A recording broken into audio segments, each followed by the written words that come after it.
As I mentioned in a previous video, I'm originally from Omaha, Nebraska, and in turn, I am not the most well-traveled coaster enthusiast, but the summer of 2022 has definitely helped to change that for me.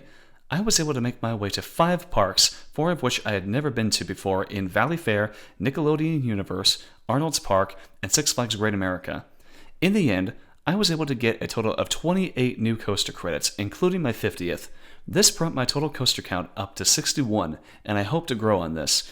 For now though, I thought it might be fun to share how I rank my current favorites and see how it stacks up as I experience more coasters in the future. Welcome to Ejector Airtime, and this is my Top 20 Coasters List 2022 edition.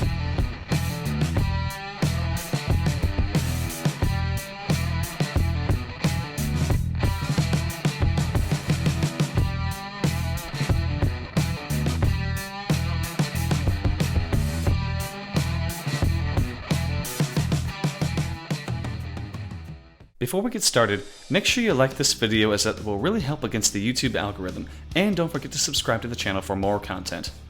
At number 20 is Space Mountain at Magic Kingdom. I have visited Orlando only once. This was in 2008 for a high school marching band trip the week of Thanksgiving. We spent the week visiting various parks and got to go march down Main Street at Disney World. When we first arrived at the park, one of my friends and I ran straight to Space Mountain. At the time, I knew very little about this coaster, but we ended up having a blast as we were truly impressed by all the unexpected sharp turns and sudden drops that all took place in the dark. It may not be very fast or very long, but this coaster leaves a lasting impression on anyone who rides it. Number 19 is Flash Vertical Velocity at Six Flags Great America. I had been on a few launch coasters before this one, but this was my first experience on an impulse coaster. I rode this in the front row to get the best thrill. The feeling of flying off the front spike and being left hanging over the water on the rear spike was very exciting. On top of this, the ride ops were always faking you out on the launch rather than counting it down, which helped build the anticipation. As exciting as it was, one other impulse has the edge over this one. Number 18 is the Rockin' Roller Coaster at Disney's Hollywood Studios. The last park on my Florida band trip, this was a coaster I was really looking forward to. I'm a musician, and I love Aerosmith, so this was 2 of my passions combined into one. The pre-show was fun to watch, and seeing the coasters launch away as soon as you walk through the door really helps to build the excitement. Much like Space Mountain, the experience of winding around and in this case going upside down in the dark was unlike anything I had ever experienced up to that point.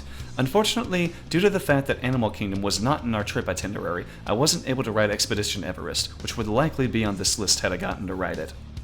Number 17 is the Patriot at Worlds of Fun in Kansas City, Missouri. As a native of Nebraska, I consider Worlds of Fun my quote-unquote home park, as I have experienced it more than any other. Worlds of Fun has a coaster lineup that's not stellar, but definitely solid, as not every major park is fortunate enough to have a B&M invert. Patriot is a unique and intense inverted coaster with a great zero-G roll. Definitely my favorite element on the coaster. It's not the most intense invert, but it is still very smooth and very re-rideable. Number 16 is Powder Keg at Silver Dollar City in Branson, Missouri. In such a stunning park with one of the best coaster lineups ever, Powder Keg offers a very thrilling and surprisingly intense air-powered launch. This was my first time experiencing this type of launch, and S&S did not disappoint. Despite the rest of the layout not having a lot of airtime or true standout elements, I remember enjoying the showcase of speed that this ride offers. It's a fun ride that had me getting right back in line to experience it again. At number 15 is Steel Venom at Valley Fair in Shakopee, Minnesota. As I mentioned in my park review, this Intimate Impulse offers a great launch and a very thrilling experience, but it has one extra element of thrill that Great America's couldn't match, and that is the hold brake. On the rear spike, the train stops momentarily, leaving riders facing straight down and giving the feeling of falling out of their seat. It's kind of fun to watch everyone's legs fall forward when it stops. Impulse coasters may offer nearly identical ride experiences, but Steel Venom with its hold brake gives a unique experience that makes Valley Fair worth the visit. Number 14 is my 50th coaster credit, Renegade, which is also at Valley Fair. This is a GCI wooden coaster I experienced for the first time over this last summer. Riding for the first time in the back row, I found it to be a bit rough, but later on riding in the front row, I didn't find it quite as bad. It's not so rough that it becomes unbearable, so it is possible to enjoy this coaster for what it is. A great GCI wooden coaster with plenty of great near misses and floater airtime. Valley Fair may have a few gaps in their coaster collection, but GCI has definitely given them their best coasters so far. At number 13, I have Wildfire at Silver Dollar City. This B&M looping coaster was a ride experience that surprised me when I rode it for the first time. First of all, this might be the most picturesque coaster I've ever seen. With a gorgeous backdrop of trees in the Ozarks, you just can't help but take pictures of this thing. And despite being a fairly short ride and not featuring a zero-G roll, which might be my favorite element on a B&M coaster, it didn't feel like it was missing anything. This ride is glossy smooth, and the first drop in the back row offered a very surprising moment of airtime. Overall, a very overlooked B&M in my opinion. At number 12, I have Prowler at Worlds of Fun. This GCI wooden coaster has been a favorite of mine ever since I experienced it for the first time during its opening year of 2009. The way that this coaster stays low to the ground throughout the layout with plenty of strong laterals around its swooping turns and a lot of great airtime has always been impressive to me. The triple down on the return half of the ride is one of my favorite airtime moments on any coaster I've experienced so far. I still need to experience this coaster at night because you can't see where you're going, and despite having a few rough moments, it still holds up to me as the best coaster at Worlds of Fun. Number 11 is X-Flight at Six Flags Great America. Before my first visit to this park just north of Chicago, I had watched videos of X-Flight and had long been under the impression that it appeared to run rather slow and might be relatively forceless. But as soon as it made that wing over drop, I was quickly proven wrong. This was a coaster with some decent G's throughout the layout and a lot of great elements, the best of which has to be that inline twist through the tower that offers one of the most epic near-miss experiences ever. Great America has a fantastic lineup, and there's still plenty more to come from this park. Including number 10, which is Max Force. Having experienced Powder Keg previously, I went into this one thinking I had a pretty good idea what the launch might be like. And despite being a little anxious at first, I enjoyed every moment of this coaster as soon as it took off. Max Force is incredibly smooth, and the rapid-fire inversions were incredible. It does feel like it burns off a lot of its speed pretty quickly as it offers a very short ride experience, but I would consider this to be a great example of short but sweet. At number 9, I have the Monster at Adventureland in Iowa. I never would have expected to find an elite coaster in the middle of Iowa, but this coaster blew me away. The first drop was my very first time experiencing a beyond vertical drop, and the way this coaster throws you over that drop was really exciting. Pair that with the amazing hang time on the inversions and several moments of great floater airtime, it all makes this coaster worth the visit to Adventureland. Number 8 is Batman the Ride at Six Flags Great America. It may have been cloned many times, but the original B&M invert continues to hold up. With a height of 100 feet and 5 rapid-fire inversions, this coaster is an intense experience from start to finish.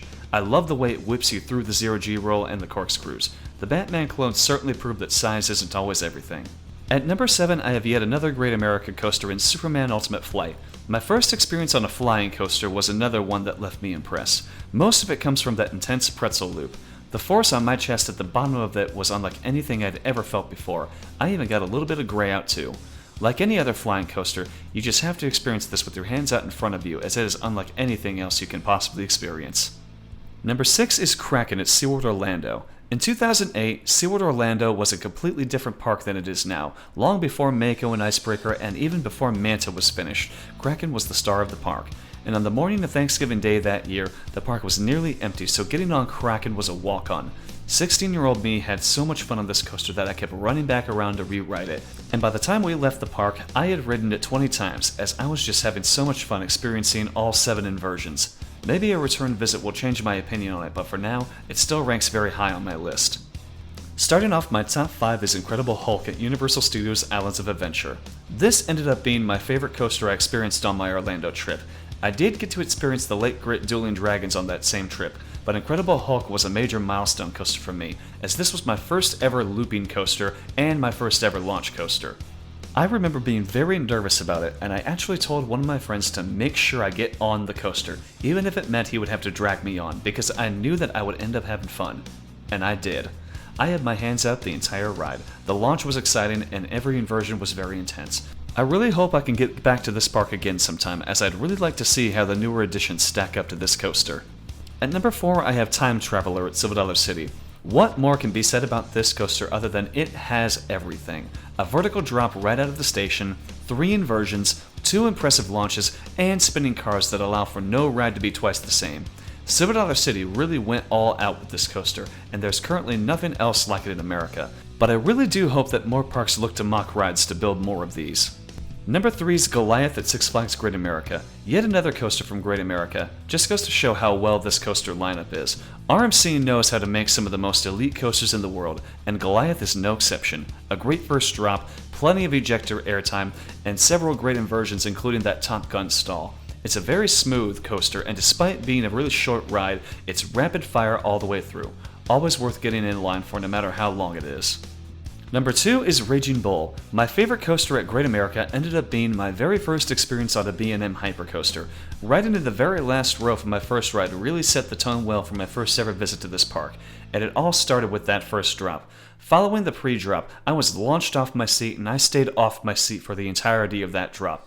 Pair that with the other moments of floater airtime and a few ejector moments, including one off the mid-course, I was blown away by this coaster. And finally, at number 1 is Outlaw Run at Silver Dollar City. My first experience with RMC, I was nothing but impressed with this coaster. Much like with Raging Bull, I was thrown off my seat following the pre-drop. And the first inversion was unlike anything I had ever experienced up to that point. On top of that, I had never experienced a wooden coaster so smooth before. The airtime on the wave turns was very unique, and of course the double inline twist finale was unbelievable. Like many of these coasters on my list, my opinion is likely to change as I add more to my list of credits and start getting re-rides, but for now, Outlaw Run stands as my favorite coaster that I've been on so far. That's going to do it for this list. Let me know in the comments what your favorite coasters are. Thank you so much for watching, and don't forget to subscribe to Ejector Airtime for more content in the future.